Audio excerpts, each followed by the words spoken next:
Bueno, finalmente en el webinar celebrado esta tarde ha intervenido como ponente el señor Miguel Ángel Mayo, técnico de Hacienda del Estado y vicepresidente del sindicato mayoritario de la Agencia Estatal de la Administración Tributaria, Gesta. Hola, Miguel Ángel. ¿Qué tal? Buenos días. ¿Nos podrías comentar cuál es tu punto de vista sobre los impuestos que pueden resultar más afectados como consecuencia del impacto económico provocado por el coronavirus y el panorama actual? Por supuesto.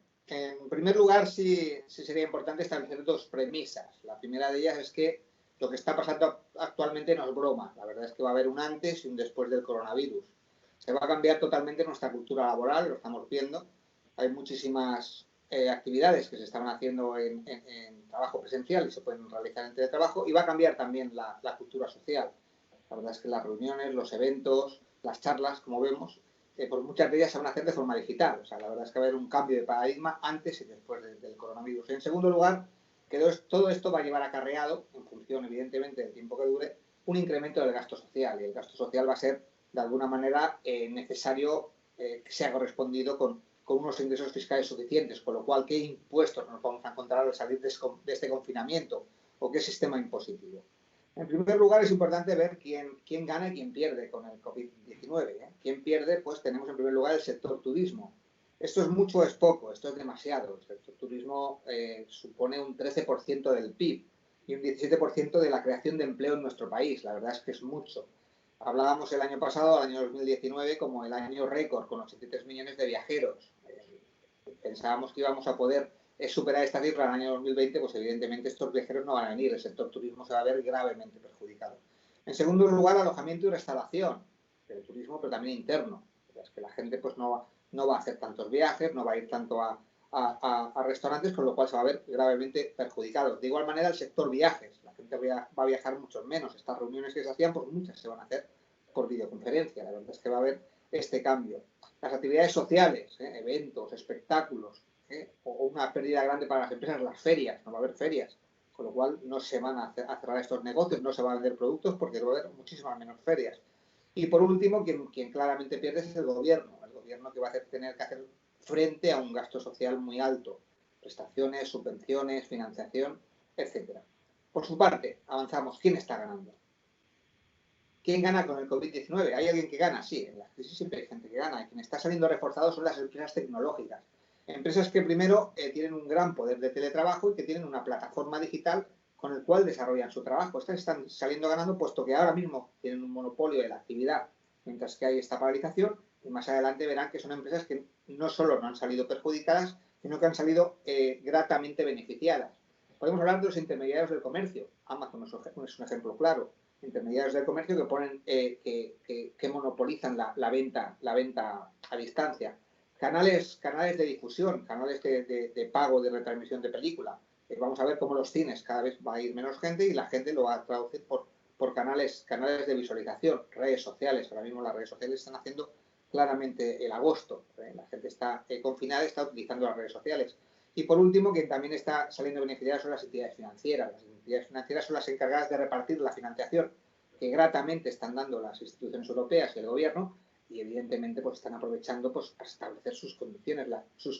Las empresas se ven forzadas a financiarse y bueno, lo que estábamos hablando de unos ICOs del 1,5% y sin comisiones de apertura se están convirtiendo en mayores comisiones de apertura, mayores comisiones, la contratación de productos financieros asociados a esos préstamos, y esos préstamos con no un 1,5% de interés, sino intereses muchísimo más altos.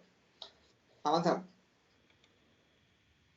¿Cuál es el panorama futuro? Bueno, el panorama que nos vamos a encontrar al salir del confinamiento va a ser el siguiente. Por una parte, desgraciadamente, una destrucción de actividades. Va a haber muchísimas actividades que se van a destruir. ¿Por qué? Porque no van a poder continuar con su actividad.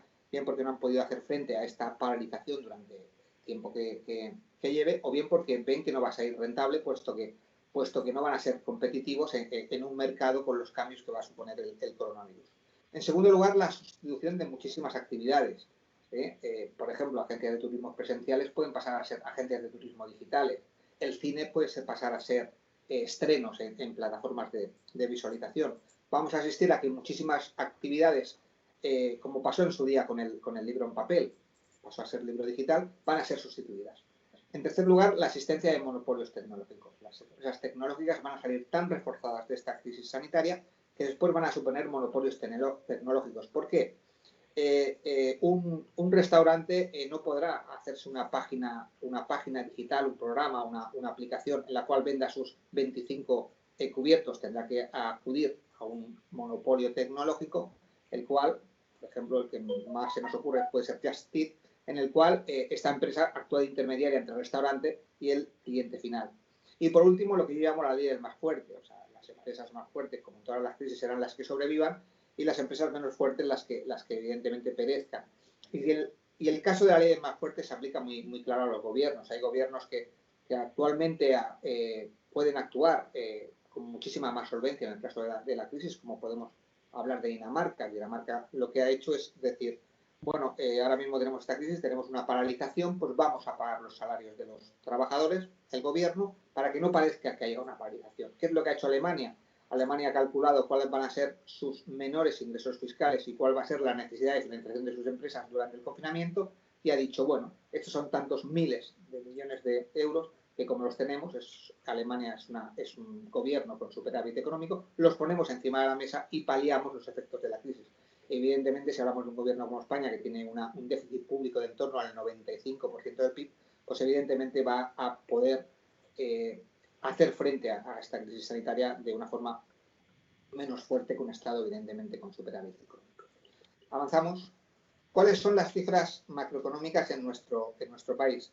El consumo, evidentemente, en estos consumos se va a ver totalmente paralizado. Hay un estudio de la Caixa que establece que el consumo en tarjetas de crédito ha decrementado en un 55%. Bueno, es un decremento bastante alto, pero si estamos hablando de que la mayoría del consumo ahora mismo se realiza en tarjetas de crédito, pues la verdad es que vemos que el consumo decrece en un porcentaje todavía superior a ese 55%. Y además el consumo que se hace ahora mismo es normalmente alimentos, que van al tipo del 10%, con lo cual nos podemos hacer una idea de cuál va a ser el decremento de ingresos en concepto de IVA que vamos a recibir. En segundo lugar, la inversión queda paralizada durante 12 meses, la inversión va a quedar paralizada. Los economistas más optimistas hablan de lo que es esa demanda embalsamada, esa demanda de productos de inversión que ahora mismo nos están invirtiendo, pero cuando salgamos de la crisis, la idea es que la crisis sea una paralización momentánea, pero pues evidentemente tengamos un crecimiento económico excesivo. Pues esta inversión que no se haga en estos momentos se hará más adelante. Los inmuebles también paralizados durante 6-12 meses. No obstante, estábamos ya teniendo una burbuja inmobiliaria importante porque estábamos teniendo los precios de los inmuebles parecidos a los que teníamos en el año 2007. El turismo, año perdido para el turismo. La verdad es que este año está totalmente perdido para el turismo, pero esperemos que esa euforia de la gente que ha estado confinada en su casa pues se traduzca en que el año que viene la gente querrá utilizar los servicios de turismo y el sector podrá de alguna manera recomponerse. Sector exterior, buenas y malas noticias. Malas noticias, la paralización, evidentemente paralización de exportaciones y paralización de importaciones, pero no obstante el precio del petróleo lo tenemos en el precio más bajo de los últimos tiempos y nuestro déficit de balanza de pagos siempre venía dado por el precio del petróleo, con lo cual evidentemente a un país como España, que es totalmente importador de petróleo, pues le interesa que el precio esté bajo. Y por último, el déficit público. Estamos con un déficit público del 95%, pero bueno, cuando estábamos en la crisis del 2008 estábamos con un déficit del 101%, con lo cual tenemos esa capacidad de endeudamiento del 5%, más aquello que nos deje el Banco Central Europeo para hacer frente a la crisis económica. ¿Avanzamos? ¿Cuáles son para mí las diferencias respecto a esta crisis y la crisis anterior, la crisis del 2008? La diferencia fundamental es que esta es una crisis sanitaria que se va a traducir en una crisis económica, mientras que la crisis anterior era una crisis financiera que se tradujo a sí mismo en una crisis económica.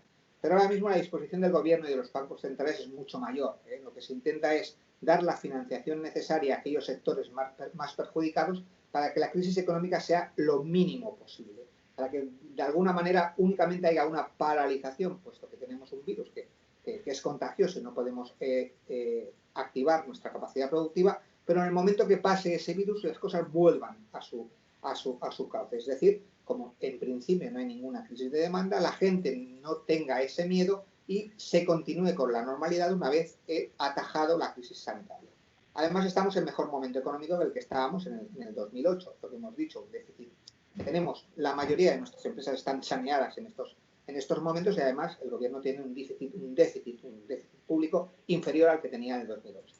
¿Qué es la idea? La idea de los economistas positivos es que esto únicamente sea una paralización de la economía puntual, es decir, estemos 2 trimestres muy duros, evidentemente, y después una recuperación progresiva económica. ¿De qué va a depender esto? Va a depender de 3 cosas.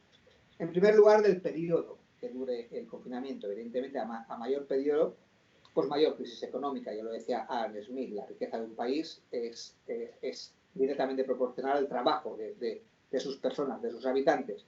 ¿Qué es lo que tenemos ahora mismo? Pues evidentemente no hay riqueza porque no se produce, porque estamos en un parón productivo. En segundo lugar, ver los sectores que se han encontrado afectados cuando pase el confinamiento. Y en tercer lugar, cómo se recupere la economía. Claro, son 3 incógnitas muy grandes, con lo cual es difícil hacer previsiones, pero sí que hay que intentar ser optimista. Hay que intentar ver, no es una crisis de demanda, esto simplemente es un parón productivo y a posteriori vamos a tener una recuperación progresiva de nuestra economía. Veamos los impuestos. Avancemos. ¿Cuáles son las posibilidades fiscales? Primero tenemos 3 incógnitas que van a suponer el incremento o no de impuestos que vamos a tener que necesitar para hacer frente al gasto público. Y tenemos 2 versiones. Por una parte, la versión de no se pueden incrementar impuestos porque esto supondría una paralización del consumo, por lo cual lo que hay que hacer son políticas fiscales de creación de empleo. Y por otra balanza tenemos que nunca se ha salido de una crisis económica bajando impuestos, por lo cual hay que subir impuestos. ¿Qué es lo que se hizo en el 2008? En el 2008 se subieron impuestos. Subió el IVA de un 18 a un 21% y además se estableció un recargo de solidaridad en el IRPF en el cual se incrementaban hasta un 7% durante 2 años anunciados, después fueron 4 años, en el cual se incrementaron la recaudación por IVA y IRPF. Recordemos que IVA y IRPF suponen 85 euros de cada 100 euros recaudados. Son nuestros 2 impuestos más potentes.